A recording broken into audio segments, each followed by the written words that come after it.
तो और मेरे भाइयों, क्या हाल चाल है यार। आपने ये जरूर सुना होगा कि टाइम इंडिपेंडेंटली एग्जिस्ट नहीं करता, यानी टाइम हमेशा रिलेटिव होता है। यूनिवर्स में कोई ज़रूरी नहीं है कि टाइम हर जगह एक ही गति से चले। समय हमेशा मौजूद स्पेस के रिलेटिव होता है। स्पेस और टाइम एक दूसरे से कैसे रिलेटिव होते हैं, इसके बारे में मैंने स्पेस टाइम वाली वीडियो में बता रखा है। आप चाहो तो उसे देख सकते हो। फिलहाल हम टाइम के रिलेटिव होने वाले बात पर आते हैं। मान लो कि अगर आपके घड़ी में 3 घंटे गुजरे हों, तो कोई ज़रूरी नहीं कि यूनिवर्स में हर एक जगह 3 घंटे ही गुजरे होंगे। हो सकता है कि कहीं 3 घंटे से कम समय गुजरा हो तो कहीं 3 घंटे से अधिक। काफ़ी तेज गति से चल रहे ऑब्जेक्ट के लिए समय धीमा हो जाता है। अगर हम स्पीड ऑफ लाइट से ट्रैवल करें तो समय हमारे लिए रुक सा जाएगा। ठीक वैसे ही अगर हम किसी ब्लैक होल के पास जाएंगे तो वहाँ भी समय की गति धीमी हो जाएगी। ब्लैक होल वाली वीडियो में हमने ब्लैक होल के बारे में बहुत कुछ जाना था, पर आज की इस वीडियो में हम जानेंगे कि क्यों ब्लैक होल के पास समय धीमा हो जाता है। हालांकि इस प्रश्न का उत्तर मैंने ग्रेविटेशनल लेंसिंग वाली वीडियो में दे रखा है, अगर आपने उसे ध्यान से देखा होगा तो।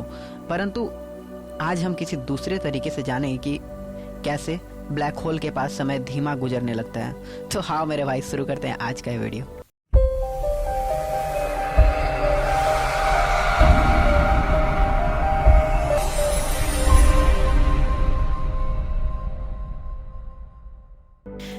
सबसे पहले हम ये जान लेते हैं कि टाइम एब्सोल्यूट नहीं बल्कि रिलेटिव होता है। न्यूटन साहब ने बताया था कि टाइम एब्सोल्यूट होता है, अर्थात ब्रह्मांड में हर एक जगह और हर एक परिस्थिति में ये सेम ही रहता है। जैसे कि अगर हमारे लिए कोई घटना सुबह 10 बजे घटती है तो वह यूनिवर्स में हर एक जगह 10 बजे ही घटी होगी। पर क्या ये सही है? आइए इसे जानते हैं। मान लो कि एक न्यूक्लियर एक्सप्लोजन होता है तथा उस इवेंट के प्लेस से 10 लाइट सेकेंड दूर एक व्यक्ति खड़ा है तथा दूसरा व्यक्ति 20 लाइट सेकेंड दूर खड़ा है। तो यहाँ होगा ये कि न्यूक्लियर एक्सप्लोजन के 10 सेकेंड बाद पहले व्यक्ति को एक्सप्लोजन दिखाई देगा तथा 20 सेकेंड बाद दूसरे व्यक्ति को। अगर हम उन दोनों से एक्सप्लोजन का टाइम पूछे तो पहला व्यक्ति 10 सेकेंड बताएगा तथा दूसरा व्यक्ति 20 सेकेंड। पर यहाँ कौन सही है? दरअसल यहाँ दोनों सही हैं, पर अगर टाइम एब्सोल्यूट होता तो ऐसा मुमकिन नहीं होता। अगर टाइम एब्सोल्यूट होता तो दोनों के लिए समय एक साथ गुजरा होता और दोनों ने एक ही साथ एक्सप्लोजन को देखा होता, पर हमने देखा कि ऐसा नहीं होता।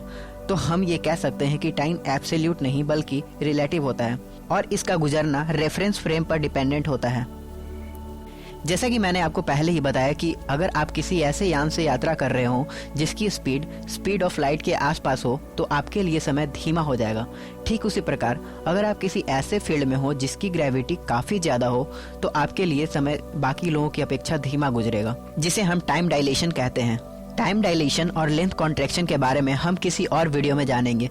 फिलहाल आप ये जानिए कि टाइम डायलेशन एक कल्पना नहीं बल्कि सच है। इसे कई बार वेरीफाई भी किया जा चुका है। अभी हम एक ऐसे ही एक्सपेरिमेंट के बारे में जानते हैं। 2 एटॉमिक क्लॉक को सिंक्रोनाइज्ड करने के बाद एक को पृथ्वी पर ही रख दिया गया, जबकि दूसरे को पृथ्वी के चक्कर लगा रहे उपग्रह में डाल दिया गया।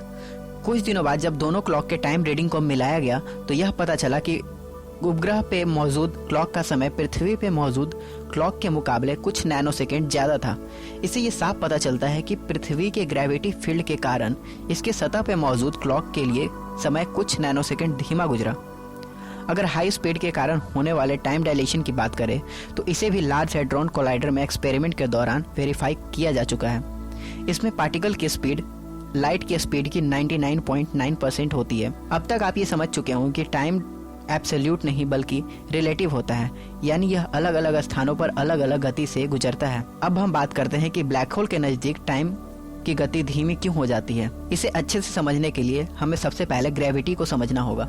आइंस्टाइन ने बताया कि स्पेस और टाइम एक दूसरे से जुड़े हुए हैं, जिसे हम 4 डायमेंशनल स्पेस टाइम कहते हैं। स्पेस टाइम में मौजूद हर ऑब्जेक्ट अपने साइज और अपने मास के अनुसार स्पेस टाइम को कर्व करती है। स्पेस टाइम कर्व को और अच्छे से समझने के लिए आप हमारा स्पेस टाइम वाला वीडियो देख सकते हैं।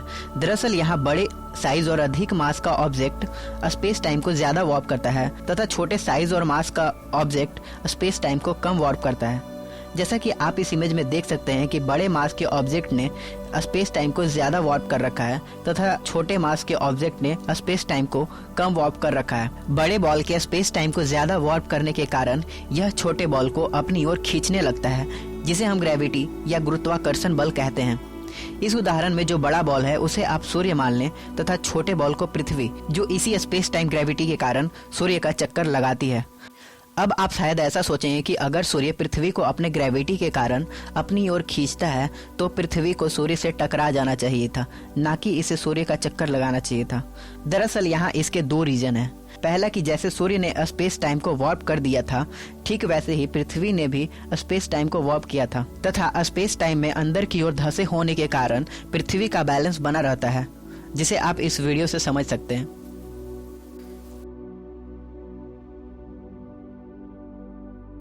अब बात करते हैं दूसरे रीजन की।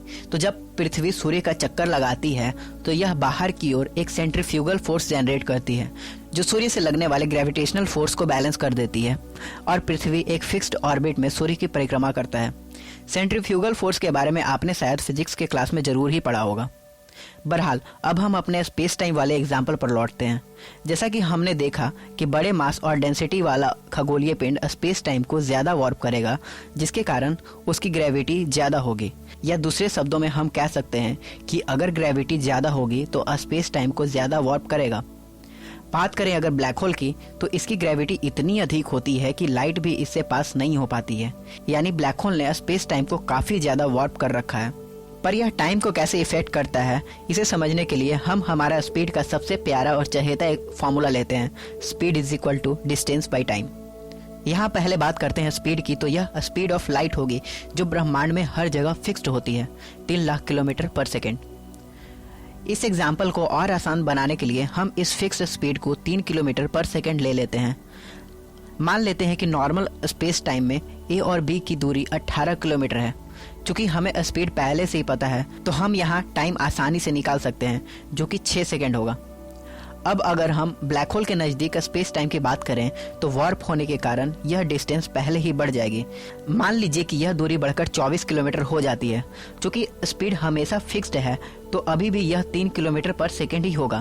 तो अब अगर हम टाइम निकालें तो यह होगा 8 सेकेंड। जैसा कि आपने देखा कि नॉर्मल स्पेस टाइम में ए से बी तक जाने में समय 6 सेकेंड ही लगा था, परंतु जब स्पेस टाइम वार्प्ड है तो ए से बी तक जाने में 8 सेकेंड लगा, यानी यहाँ समय धीमा हो गया। ये आपको समझाने के लिए एक उदाहरण मात्र था। आइंस्टाइन ने अपने स्पेस टाइम वाले थियरी में बताया था कि बड़े खगोलीय पिंड स्पेस टाइम को वार्प करते हैं, जिसके कारण लाइट भी जब उस फील्ड से गुजरती है तो वह बेंड हो जाती है, जिसके कारण उसका रास्ता ही बदल जाता है। इस बात को ग्रेविटेशनल लेंसिंग फिनोमिना द्वारा प्रूव भी किया जा चुका है, यानी स्पेस टाइम का ये कॉन्सेप्ट बिल्कुल ही सही है। ग्रेविटेशनल लेंसिंग के बारे में मैंने 2 वीडियो में डिटेल में एक्सप्लेन कर रखा है कि यह क्या होता है और कैसे काम करता है। चाहो तो आप उसे देख सकते हो, वीडियो की लिंक डिस्क्रिप्शन में होगी। तो अब तक आप ये समझ चुके हो कि ब्लैक होल के नज़दीक समय धीमा क्यों हो जाता है। और हाँ यार, मुझे पता है कि वीडियो लेट है। कुछ भाई का मैसेज भी आया था कि भाई वीडियो क्यों नहीं आ रही है।